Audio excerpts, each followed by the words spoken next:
حضور اقدس صلی اللہ علیہ وسلم نے ارشاد فرمایا کہ ایک شخص ایک جنگل میں تھا۔ اس نے ایک بادل میں سے یہ آواز سنی کہ فلاں شخص کے باغ کو پانی دے۔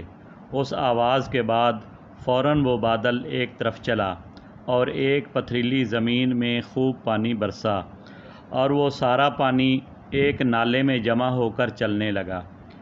یہ شخص جس نے آواز سنی تھی اس پانی کے پیچھے چل دیا۔ وہ پانی ایک جگہ پہنچا جہاں ایک شخص کھڑا ہوا بیلچے سے اپنے باغ میں پانی پھیر رہا تھا۔ اس نے باغ والے سے پوچھا کہ تمہارا نام کیا ہے؟ اس نے وہی نام بتایا جو اس نے بادل میں سے سنا تھا۔ پھر باغ والے نے اس سے پوچھا کہ تم نے میرا نام کیوں دریافت کیا؟ اس نے کہا کہ میں نے اس بادل میں جس کا پانی یہ آ رہا ہے یہ آواز سنی تھی کہ فلاں شخص کے باغ کو پانی دے اور تمہارا نام بادل میں سنا تھا۔ تم اس باغ میں کیا ایسا کام کرتے ہو جس کی وجہ سے بادل کو یہ حکم ہوا ہے کہ اس کے باغ کو پانی دو؟